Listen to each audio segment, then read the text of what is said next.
Alhamdulillahilladzi an'amana bi ni'matil iman wal islam wa hiya 'azzamun ni'am. Asyhadu an la ilaha illallah wahdahu la syarikalah wa asyhadu anna Muhammadan 'abduhu wa rasuluhu la nabiyya ba'dah. Allahumma shalli wa sallim ala Muhammadin wa ala alihi wa ashabihi wa man tabi'ahum bi ihsanin ila yaumiddin. Amma ba'd. Fa ya ayyuhal hadirun usikum wa iyaya bittaqwallah faqad fazal muttaqun. Qala Allah ta'ala fi kitabil karim. A'udzu billahi minasyaitonir rajim. Ya ayyuhalladzina amanu ittaqullaha haqqa tuqatih wa la tamutunna illa wa antum muslimun. Qala aidan fi surati wa'idil ukhra. A'udzu billahi minasyaitonir rajim. Wa atakum min kulli ma sa'altumuh wa in ta'uddu ni'matallahi la tuhsuha innal insana lazalumun kafar. Shadaqallahul azim. Hadirin sidang Jumat yang berbahagia, kata-kata nikmat sering dimunculkan baik oleh para pembawa acara, para ustadz kiai ketika menyampaikan ceramahnya. Hampir tidak pernah ketinggalan. Bahkan dalam mukadimah pun dengan bahasa Arab itu biasanya kata-kata nikmat itu sering muncul.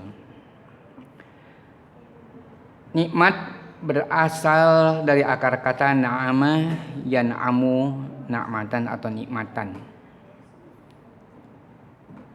Artinya adalah hidupnya senang, enak, atau enak, senang hidupnya, bolak-balik tidak masalah.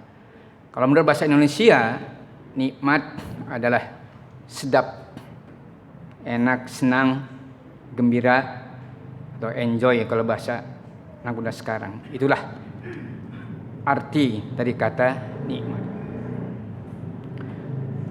Pada dasarnya, nikmat itu adalah secara keseluruhan atau totalitas, tidak dipilah-pilah, namun adalah sebagai manusia yang terbawa arus dengan sifat sentimental, maka seakan-akan nikmat itulah dibagi dua. Nikmat fitri atau asasi, itu contohnya ketika lahir.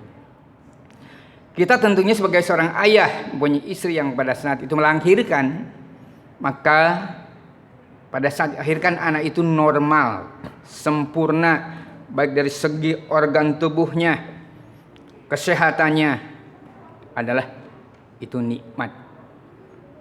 Tentunya seorang sebagai ayah dan seorang ibu yang diharapkan jauh-jauh bertahun-tahun, mungkin ada juga yang puluhan tahun dianugerahkan seorang anak, merasa bangga dan bercampur haru karena harapannya tercapai. Kedua adalah nikmat bawaan. Seperti apa?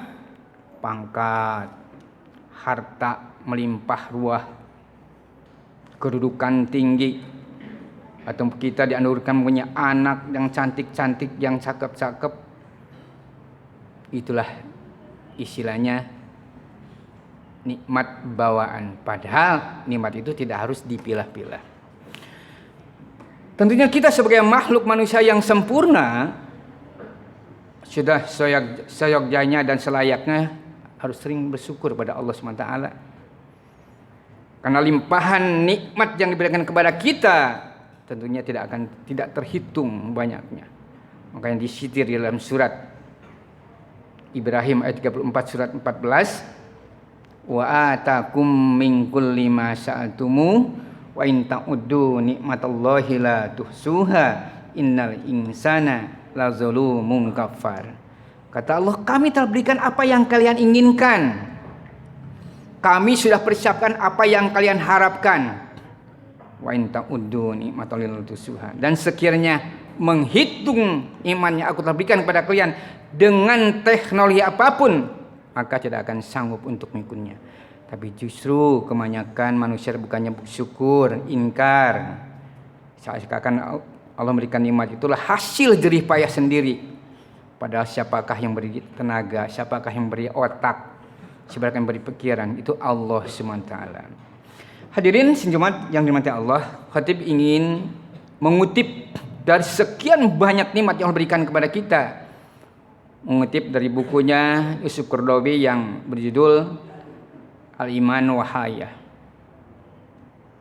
Di antaranya adalah, kata Yusuf Qaradawi adalah yang harus kita syukuri adalah nikmatnya menjadi manusia. Karena Allah menciptakan manusia itu berbeda dengan menciptakan hal yang lain. Manusia diberikan kesempurnaan organ tubuhnya, bentuk tubuhnya yang indah, dan dari segala organ tubuh yang ada maka dilebihkan oleh Allah atau lebih sempurna dibandingkan dengan makhluk yang lain. Di mana Al-Qur'an juga mengingatkan kepada kita surat At-Tin surat 95 ayat 4, laqad khalaqnal insana fi ahsani taqwim. Sungguh aku telah ciptakan manusia dengan sebaik-baik bentuk. Ayat ini menjelaskan bahwa Allah sangat memperhatikan betul kepada manusia. Ya. Kalau dipikir dengan akal sehat, Allah begitu besar kasih sayang kepada kita, kepada manusia, dan tidak pernah pandang bulu dan tidak pernah pilih kasih. Allah menyayangi manusia baik kepada itu, tidak melihat suku, tidak melihat warna kulitnya, tidak melihat rasnya, bahkan agamanya. Semua Allah itu memuliakan manusia. Bahkan Allah tidak sampai di situ. Allah menempatkan sebagai manusia adalah sebagai makhluk yang mulia. Ini juga disebut dalam surat Bani Israil ayat 70, walaqad karamna bani adama wa hamalna fil barri wal bahri wa razaqnahum minat thayyibati wa fadalnahum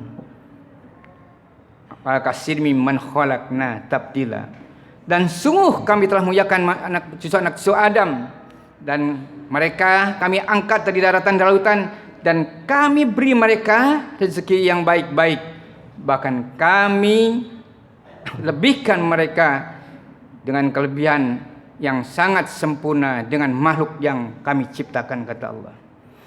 Oleh karena itu kita patut syukuri dan kita jaga keutuhan sebagai manusia. Jangan sampai kemuliaan yang kita sandang yang sudah diberikan kepada Allah dinodai dengan sifat-sifat hewaniah.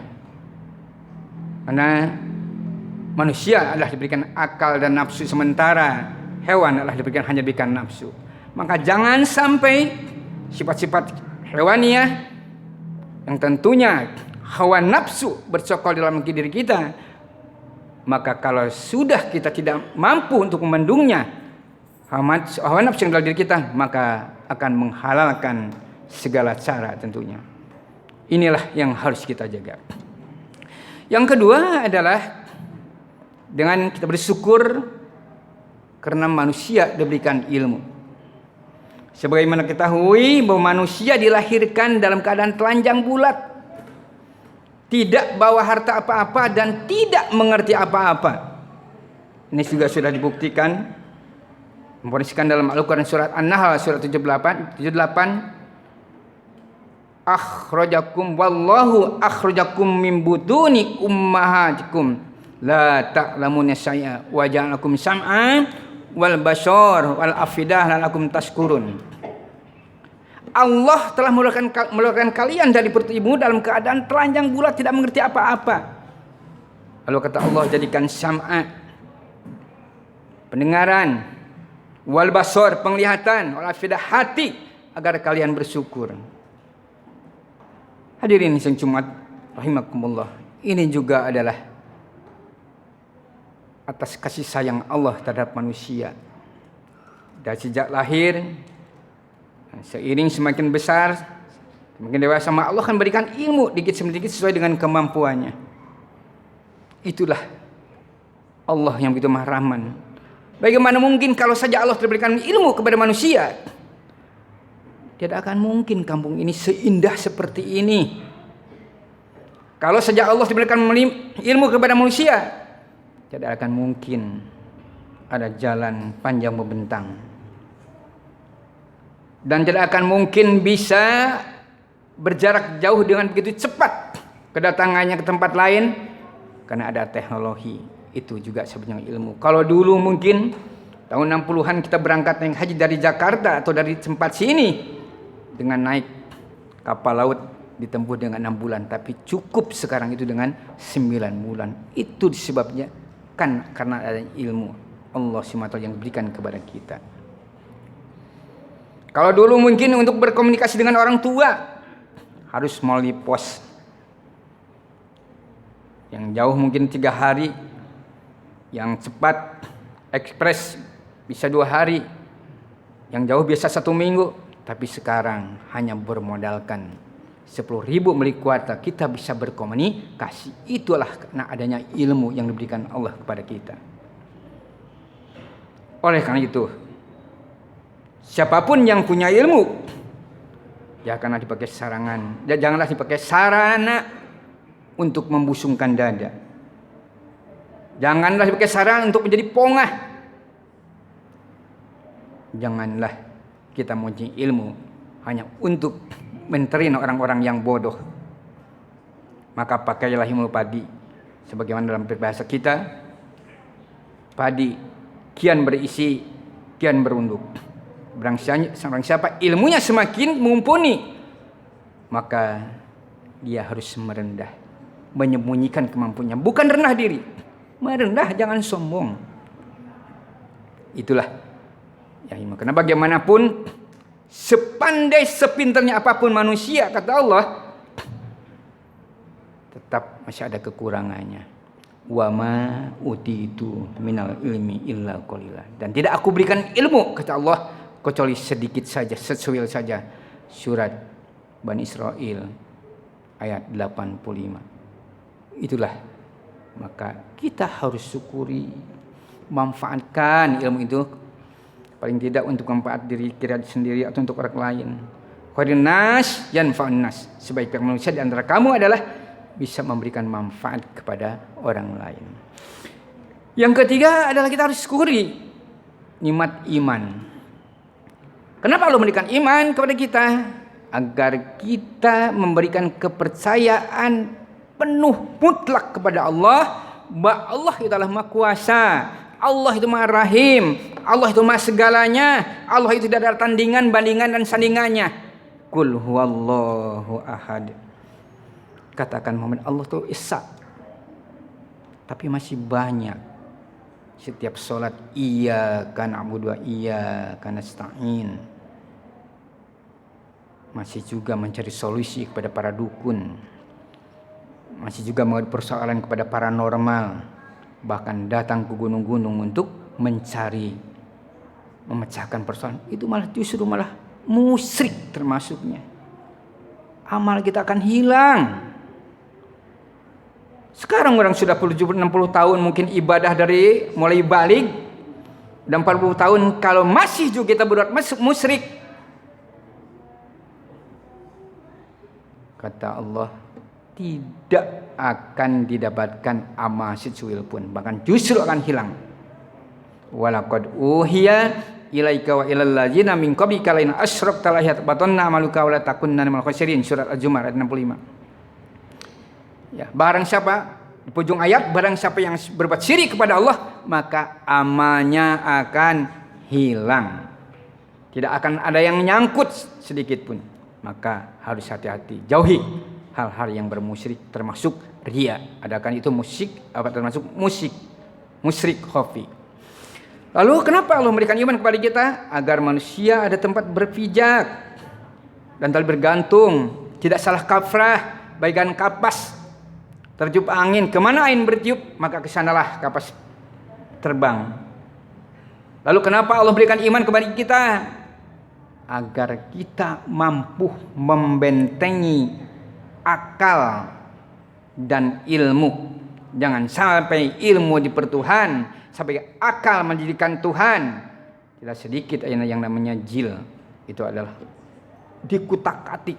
Bahkan hari ini ada yang mengatakan la ilaha illallah, itu sudah dirubah maknanya. Na'udzubillah. Itulah banyak orang-orang yang tidak suka terhadap Islam, tapi dengan caranya yang tidak fair, mengutak-ngutik makna yang sudah jelas, makna yang sudah tidak dipersoalkan lagi. Na'udzubillah min dzalik. Lalu kenapa Allah memberikan iman kepada kita? Agar kita tenang hidup gitu, nyaman, tentram. Ya. Sekalipun COVID yang dikatanya bisa membahayakan, biasa-biasa saja tuh yang namanya dunia itu pasti. Ya, memang tempatnya dunia itu ada segala persoalan, tapi jangan dijadikan heboh, jangan dijadikan takut itu berlebihan. Cepat atau lambat juga kita akan meninggal, akan disabut oleh malaikat Israel. Itu bingung-bingung udah.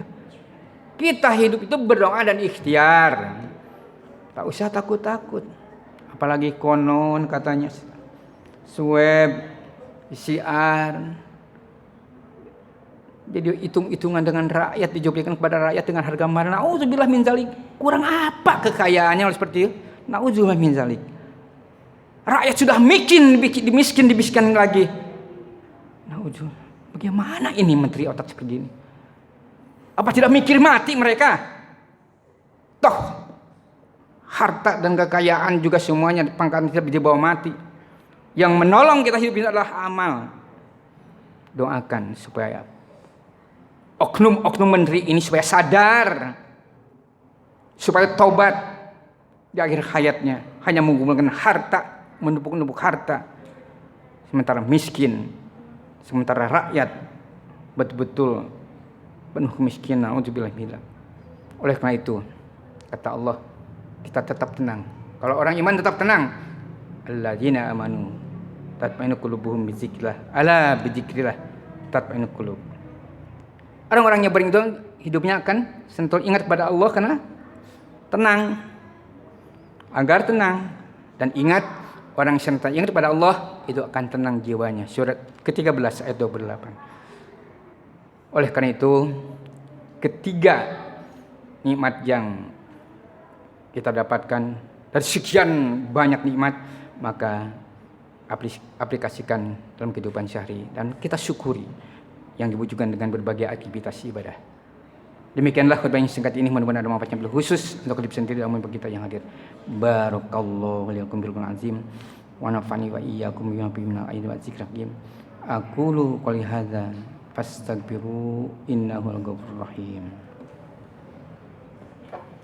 Allahumma shalli ala sayyidina Muhammadin wa ala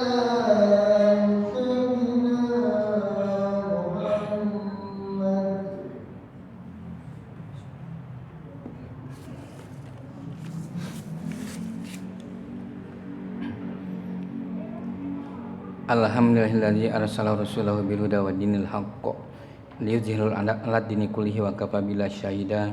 Asyhadu an la ilaha illallah wahdahu syarikalah wa asyhadu anna Muhammadan 'abduhu wa rasuluhu nabiyya ba'da. Allahumma shalli wa sallim ala Muhammadin wa ala alihi wa ashabihi wa man tabi'ahum bi ihsanin ila yaumiddin, amma ba'd. Fa ya ayyuhal muslimun usikum wa iyaya bi taqwallah. Qala ta'ala fil karim a'udzu billahi minasyaitonir rajim ittaqullaha haqqa tuqatih wa la tamutunna illa wa antum muslimun. Hadirin yang Jumat yang berbahagia, pada khutbahnya kedua ini mari kita berdoa. Mudah-mudahan yang namanya virus yang menghebohkan ini cepat berakhir dan kita senantiasa diberikan kesehatan, kekuatan dan juga senantiasa dapat lindungan Allah Subhanahu wa taala.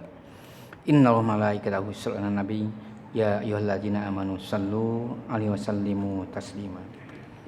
Allahumma ighfir lil muslimina wal muslimat wal mu'minina wal mu'minat al ahya'i minhum wa al amwat innaka sami'un qaribun mujibud da'wat ya qadil hajat rabbana zalamna anfusana wa illam taghfir lana wa tarhamna lanakunanna minal khasirin rabbana hab lana min azwajina wa dzurriyyatina qurrata a'yunin waj'alna lil muttaqina imama Allahumma al-haqqu haqqa rajulna tiba'ah wa batila batila warzuqna jatinabah Allahumma inna nas'aluka bil huda wa tuqa wal ghina Allahumma inna nas'aluka min khairi ma sa'alaka min nabiyyika min salam wa na'udzubika min syarri ma Salam wa antal musta'an wa balagal hawla quwwata illa bil azim rabbana atina fid dunya hasanah wa fil akhirati hasanah wa qina azabannar ibadallah innallaha ya'muru bil adli wal ihsan wa ita'iz dzil qurba wa yanha 'anil fahsya'i wal munkari wal baghi ya'izukum la'allakum tadhakkarun wa la dzikrullahi akbar aqimis shalah